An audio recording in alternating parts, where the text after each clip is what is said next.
Olá, eu sou o Fausto Ramos e hoje estou aqui para conversar com vocês a respeito de algumas ideias humanas.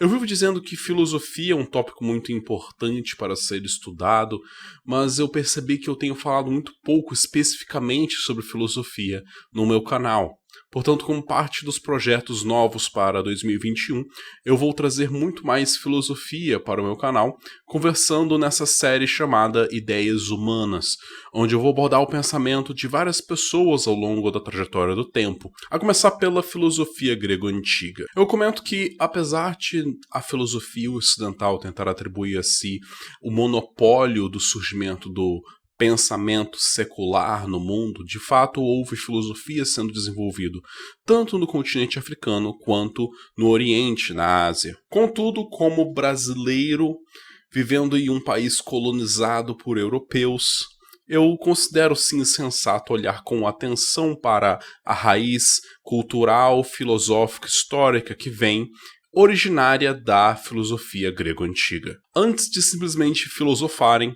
os gregos também tinham uma rica cultura mitológica e religiosa, onde os mitos serviam como uma forma de tentar explicar e entender a realidade, mesmo que por uma visão mais poética da realidade. Os mitos tinham, sim, um aspecto cosmogônico, onde eles tentavam de alguma maneira explicar a respeito das origens do mundo, mas eles não necessariamente tratavam a respeito da criação do mundo em si ao se tratar dos seus deuses. Textos como o da Odisseia e a Ilíada, muitas vezes atribuído a um lendário poeta chamado Homero, os textos mitológicos eram utilizados como parte da educação grega, onde era-se esperado que as crianças bebessem das fontes dos mitos, dos deuses e das diferentes lendas como uma forma de captura cultural e também sobre aprendizado dos bons costumes e das boas virtudes a serem ou não cultivadas.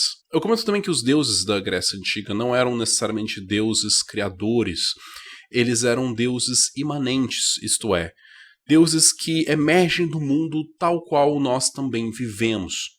Portanto, nessas grandes histórias épicas, nessas epopeias como a Odisseia e a Ilíada, vocês vão perceber que os deuses vivem no mesmo mundo que os humanos vivem, e não num transcendente além. Estes textos épicos também mostram uma humanidade sempre influenciada pelos deuses, onde a maior parte das coisas que eles acreditam ser decisões deles mesmos, muitas vezes são questões decididas pelos deuses no seu Olimpo e que são influenciadas por eles, excitando a mente e os humores e os temperamentos humanos inclinados para uma dimensão ou outra. E assim a consciência do grego antigo era uma consciência fragmentada, dividida por várias paixões, pulsões e tensões que em um momento conduziam eles a uma direção e em outro momento conduzia a outra direção. É com esse pano de fundo de um lugar culturalmente muito rico que surgem os primeiros filósofos. E eu comento logo que, apesar de muitos livros de história comentarem sobre filosofia como sendo uma ruptura em relação a um pensamento mítico, religioso e dogmático, o que a gente percebe, na verdade, é uma espécie de continuidade, uma conscientização que os gregos tiveram a respeito da profundidade do simbolismo dos seus mitos como partes da sua própria consciência e não necessariamente ou simplesmente como questões a respeito das quais eles estavam subjugados. Isso é muito claro, inclusive, no irrompimento das histórias das tragédias gregas, onde a consequência dos atos heróicos das epopeias era sofrida como algo que as pessoas tinham que tomar consciência do sofrimento e da consequência dos mitos e das lendas como uma forma de aquisição de poder sobre si. É o nascimento da vontade humana dentro do aspecto mitológico e cultural grego. Voltando, eu vou tentar novamente introduzir os primeiros filósofos que a gente conhece da antiguidade grega enquanto filósofos naturalistas. Homens que estavam preocupados em tentar entender a essência do mundo.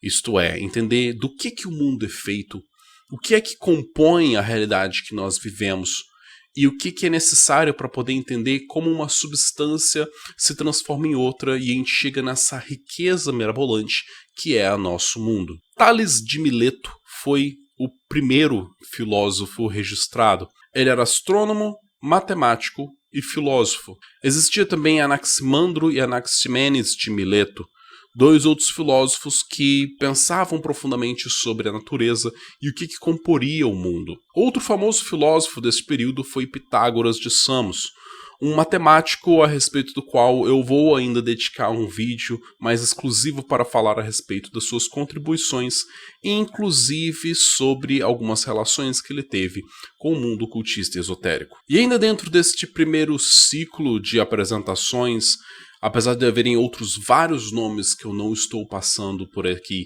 intencionalmente, pois serão motivos de vídeos posteriores. Fico prometendo fazer um monte de vídeo, depois vou ter que fazer mais um monte de vídeo dos vídeos que eu fico prometendo de fazer vídeo para fazer vídeo que eu tenho que prometer para fazer. Eu gostaria de comentar aqui vários dos nomes que eu estou mencionando neste primeiro período do pensamento filosófico da Grécia Antiga não chegaram até nós com os seus textos intactos. Infelizmente a história é um pouco cruel com livros e com documentos, principalmente quando um povo conquista o outro e tenta apagar a memória cultural daquele povo dominado. Portanto, não sobraram nenhum dos textos originais de todos esses nomes que eu estou citando neste vídeo.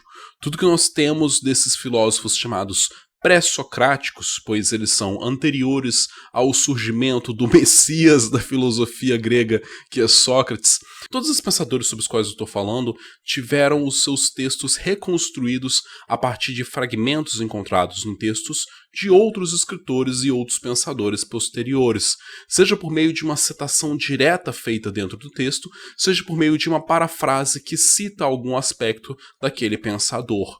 Portanto, a gente estuda esses autores a partir de fragmentos dos seus textos.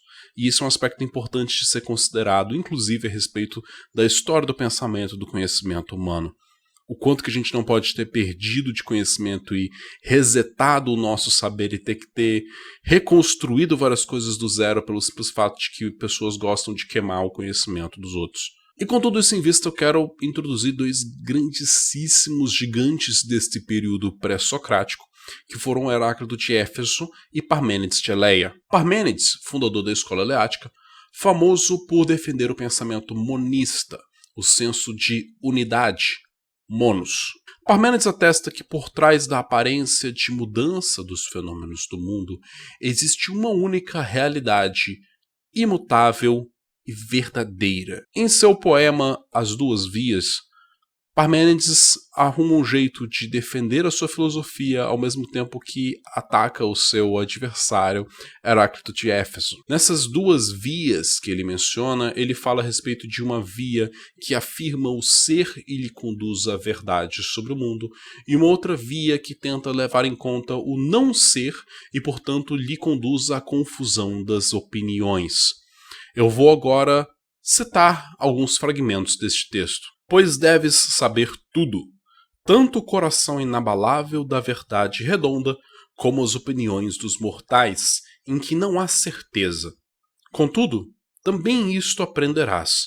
Com a diversidade das aparências, deve revelar uma presença que merece ser recebida, penetrando tudo totalmente. Parmênides é chamado de o filósofo do ser. Na opinião dele, ou as coisas são, ou elas não são. Eu sei que essa conclusão de ou as coisas são ou não são pode parecer extremamente óbvio para o seu olhar contemporâneo pleno século XXI, porém eu lhe advirto a pensar duas vezes, pois é muito mais provável que uma pessoa que refletiu sobre essas questões há mais de 2.500 anos atrás tenha uma influência e um peso a respeito do pensamento, da intelectualidade do nosso mundo contemporâneo muito mais impactante do que você acredita. É muito mais provável que esse tipo de pensar de que as coisas são ou não são esteja embedado em várias das coisas do que você teve de referência ao longo da sua vida por conta do efeito de árvore da influência que esses pensadores tiveram de influenciar aquele local e ter uma ramificação super amplificada sobre os tentáculos do seu pensamento no nosso mundo. Voltando para Parmênides, essa ideia de ou as coisas são ou não são, aquilo que é, aquilo que não é, não é, todas essas ideias dizem respeito ao conceito de que aquilo que existe é aquilo que a gente pode falar a respeito, pois aquilo que não é aquilo que está além da nossa possibilidade de discutir por meio do logos, por meio das palavras, e, portanto, não deve de ser discutido ou levado em consideração dentro de uma discussão. Nós devemos olhar apenas para aquelas coisas que são e o que a gente concebe ou consegue conhecer como sendo. O ser é. Não sendo gerado, é também imperecível, possui, com efeito, uma estrutura inteira, inabalável e sem meta. Jamais foi nem será, pois é, no instante presente, todo inteiro, uno, contínuo. Permanecendo idêntico em um mesmo estado, descansa a si próprio, sempre imutável, fixo e no mesmo lugar, pois a poderosa necessidade o mantém nos liames de seus limites, que o cercam de todos os lados, porque o ser deve ter um limite, um efeito, nada lhe falta. Fosse sem limite, faltar-lhe-ia tudo. Apesar dessas palavras parecerem labirínticas e confusas, o que nós podemos extrair a partir da racionalidade parmenidiana é que ele considera como o passado e o futuro sendo coisas que não existem de fato. Tudo aquilo que existe é aquilo que é, e tudo aquilo que é só pode ser dentro do momento presente. Portanto, aquilo que não é no momento é o não ser. É aquilo que não pode ser debatido, pois não está presente no agora, não está presente no nosso momento presente. Ele fala com o efeito que tudo aquilo que existe de fato e se afirma como sendo é limitado, pois de fato a nossa manifestação no mundo se faz e se mostra limitada pelos limites daquilo que a gente pode manifestar sendo naquele momento. Caso nós fôssemos sem limite, nós nos perderíamos no oceano do infinito, tentando ser múltiplas coisas ao mesmo tempo e acabando não sendo nada de fato. Por isso, o limite é necessário para a afirmação da existência do ser. Em forte contraste com Parmênides, do outro lado do ringue nós temos Heráclito de Éfeso. Seu pensamento é o do mobilismo, a ideia de que está tudo o tempo todo em movimento e em constante transformação. Vamos olhar para alguns de seus fragmentos para tentar entender esse pensamento. Tudo se faz por contraste. Da luta dos contrários nasce a mais bela harmonia. Correlações. Completo e incompleto. Concorde e discorde. Harmonia e desarmonia. E todas as coisas. Todas as coisas. Descemos e não descemos para dentro dos mesmos rios. Somos e não somos. Não se pode entrar duas vezes no mesmo rio. O fogo se transforma em todas as coisas e todas as coisas se transformam em fogo, assim como se trocam mercadorias por ouro e ouro por mercadorias. O frio torna-se quente, o quente, frio, o úmido, seco e o seco, úmido.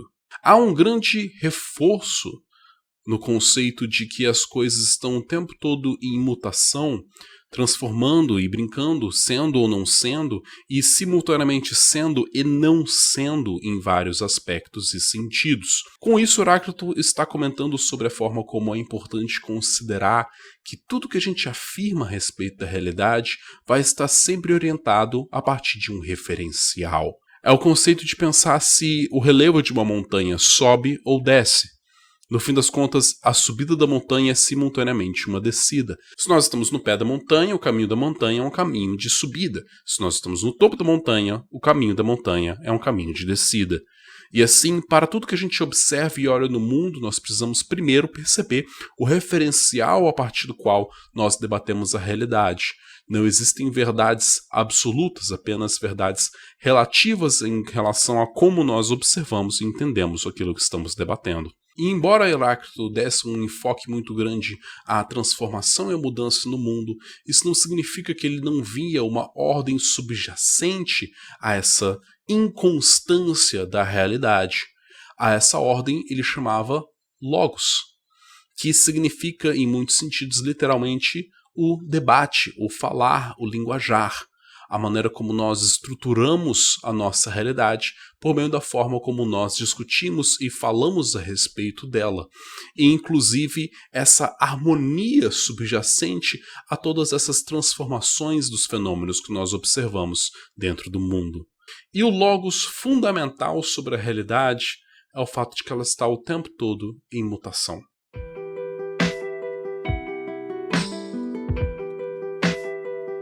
E aí, o que vocês acharam a respeito do pensamento mobilista do Heráclito e o pensamento monista do Parmênides?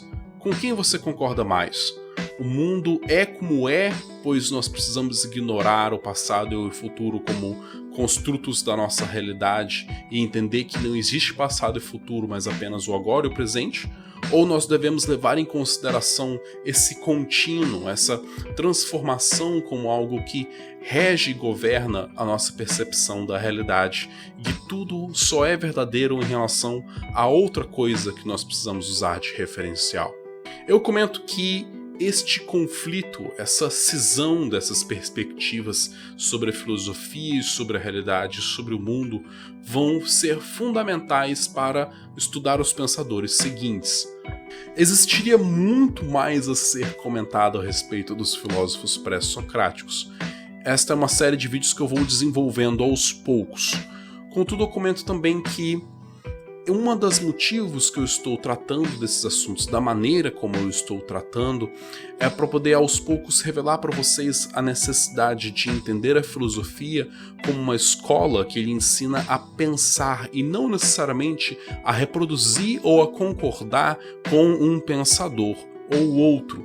Não é um motivo de nós tentarmos olhar para com quem nós concordamos mais e adotar aquela perspectiva específica de realidade, mas tomar uma consciência profunda sobre como essas perspectivas de mundo são criadas e entender como confluir entre elas, como debater e contrastar um jeito de enxergar o mundo com relação ao outro, para que nós aos poucos podemos debater e confrontar as nossas próprias compreensões da realidade.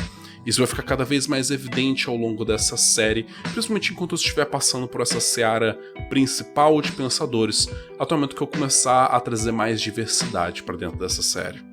Caso vocês queiram participar de um grupo onde as pessoas são convidadas a debaterem de assuntos profundos, vocês podem apoiar a Causofia se tornando membro ou membra do meu canal por meio da campanha do Seja Membro no YouTube, cujo link também vai estar aqui embaixo na descrição deste vídeo.